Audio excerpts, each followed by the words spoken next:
Hello guys, welcome back to my YouTube channel.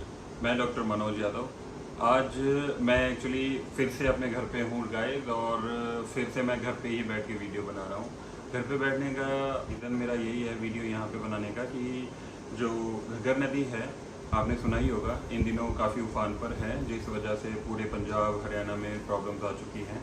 तो सभी तरह के रास्ते बंद किए जा चुके हैं। जो मेरा हॉस्पिटल का वे था वो भी बंद हो चुका है गाइस, और रास्ते जो भी थे उनको सबको तोड़ा जा चुका है, ताकि जो पानी आया है उस पानी को आगे निकाला जाए।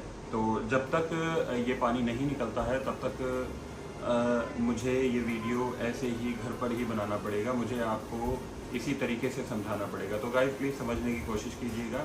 आज हम बात करने वाले हैं सर्वाइकल स्पॉन्डिलाइसिस के बारे में। सर्वाइकल स्पॉन्डिलाइसिस होता क्या है, किस वजह से होता है, किन किन चीज़ों से इसको दूर किया जा सकता है, और क्या क्या हमें इसके लिए ट्रीटमेंट लेना चाहिए। गाइस सबसे पहले मैं आपको बताना चाहूँगा कि सर्वाइकल होता क्या है। सर्वाइकल एक्चुअली क्या होता है कि सर्वाइकल एक जो हमारी रीढ़ की हड्डी होती है, जो हमारी गर्दन से यहाँ से शुरू होती है और बिल्कुल नीचे तक जाती है। अब जो यहाँ से शुरू होती है हड्डी, हमारी उस सर्वाइकल की रीढ़ की हड्डी में कुछ मणके होते हैं, जिनको हिंदी में मणके बोलते हैं, हमें जो हमारी लैंग्वेज है उसमें डिस्क बोला जाता है। अब जो मनके होते हैं उनकी वजह से कुछ नसें होती हैं उन मनकों के साथ में, वो नसें मनके जैसे ही अपनी जगह से हिलते हैं वो नस को कंप्रेस कर देते हैं, नस को दबा देते हैं। जैसे ही नस को दबाएंगे तो हमारे कभी इस हाथ में प्रॉब्लम आएगी, कभी इस हाथ में प्रॉब्लम आएगी। प्रॉब्लम मीन्स कि पेन होगा, टिंगलिंग होगी, सेंसेशन होगा, जैसे बिजली का झटका लगता है या कीड़ियाँ चलती हैं, इस तरीके का आपको फील होगा। कई बार ऐसा होता है कि हमें इस हिस्से में पेन भी होने लग जाएगा, इस हिस्से में भी पेन होगा, कई बार इस हिस्से में भी पेन हो सकता है, इस हिस्से में भी, और यहाँ तक भी पेन आ सकता है, सूनापन आ सकता है। अब यही मैं आपको बताऊंगा कि ये किस किस वजह से, कौन कौन सी जब नस लगती है तब हमें याद है। आपने सुना होगा जब आपने एक MRI करवाया होगा तो MRI में आपको C1, C2, C3, C4 कुछ इस तरीके से लिखा हुआ था। आज मैं आपको यही क्लियर आउट करने वाला हूँ कि C1, C2, C3, C4 क्या होते हैं। मेनली जो हमारी नसें होती हैं, जो सर्वाइकल होता है, वो हमें C4, C5, C6, C7 और C8 की वजह से।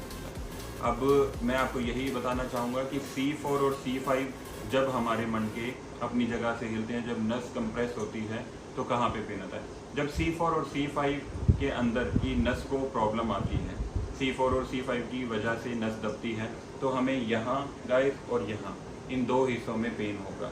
कभी कभी हो सकता है कि हमें इस हिस्से में भी पेन आने लग जाए, जो गर्दन का निचला भाग है थोड़ा सा, ये C4 और C5 की वजह से होगा।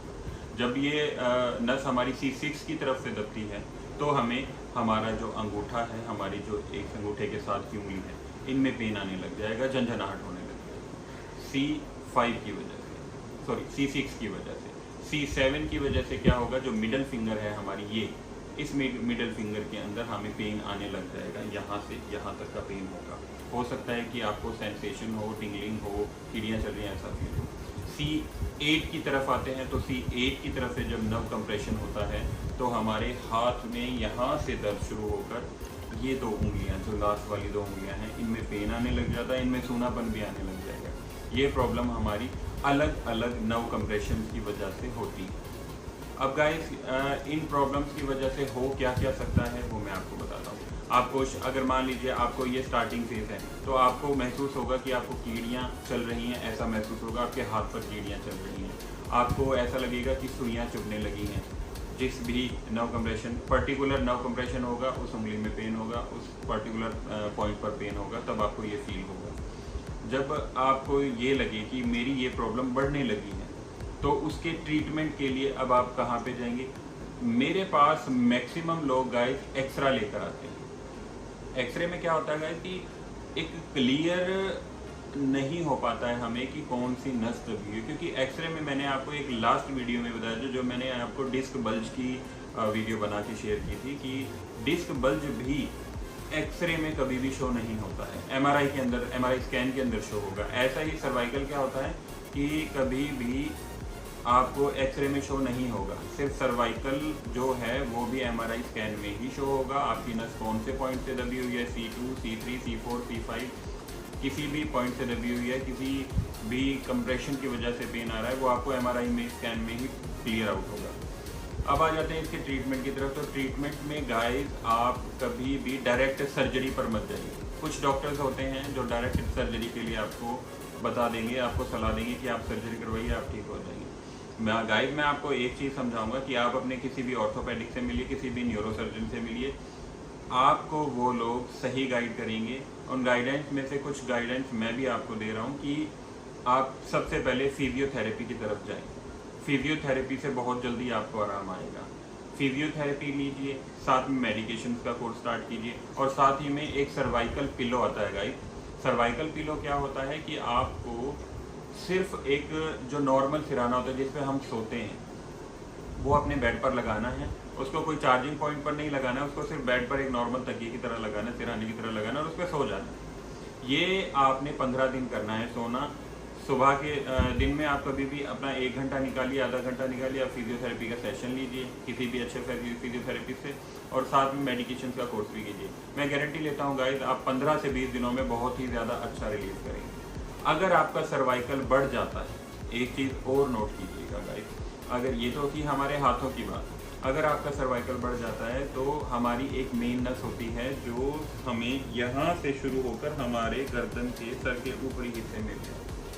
सर्वाइकल की जब यहाँ पे पेन आ जाता है तो उसकी वजह से हमें एक साइड यहाँ भी पेन हो सकता है, हमारे सर के ऊपर भी पेन हो सकता है, हमारे फोरहेड में भी पेन हो सकता है, हमारी आँख के चारों तरफ भी पेन हो सकता है अगर हमारी मेन नस दब जाती है, जो कि पूरे के पूरे नर्वस सिस्टम पर अफेक्ट डालती है। जिसकी वजह से क्या हो सकता है अब मैं उसको आपको बताने वाला हूँ। अगर ये प्रॉब्लम हो जाती है तो आपको, अगर आप अपनी शर्ट के बटन भी टक करेंगे तो वो आपसे नहीं हो पाएंगे। हो सकता है आपसे चाय का ग्लास भी, चाय का कप भी नहीं पकड़ा जाए, पानी का ग्लास भी ना पकड़ा जाए, आपके हाथ पैर कांपने लगेंगे क्योंकि ब्लड फ्लो कंप्लीट नहीं होगा। जो ब्रेन से एक पर्टिकुलर सिग्नल आपके हाथ में आएगा वो आपको नहीं मिल पाएगा अगर ये प्रॉब्लम बढ़ जाती है गाइस। तो इसमें कई बार ऐसा भी होता है कि कई पेशेंट को ये प्रॉब्लम आती है कि आपके बाथरूम पर, आपके लैट्रिन पर कंट्रोल नहीं हो पाता है। कई बार ऐसा होता है कि हमें बाथरूम के लिए हम जाते हैं तो रास्ते में ही हमारा बाथरूम कपड़ों में ही निकल जाता है। तो ये प्रॉब्लम्स बहुत सारी हमारे सर्वाइकल जब ज़्यादा बढ़ जाता है तो हो सकती है।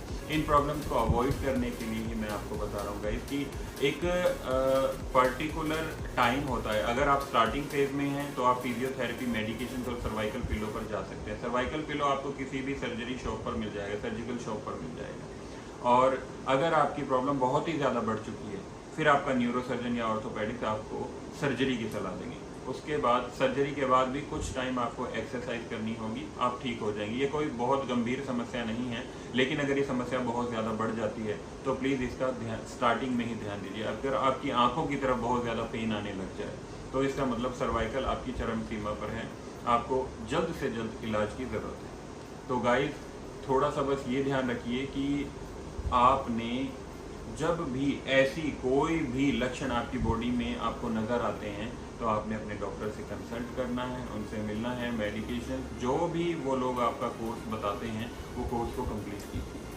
आज की वीडियो में मैं बस इतना ही कहना चाहूँगा, बाकी बातें कल हम लोग करेंगे। हो सकता है कि कल मैं आपको हॉस्पिटल में मिलूँ अगर रास्ता ठीक हो जाता है। अगर रास्ता ठीक नहीं होगा तो गाइस कल भी मैं एक नई डिजीज़ और नई ट्रीटमेंट के साथ में आपको यहीं मिलूँगा। तब तक के लिए थैंक यू।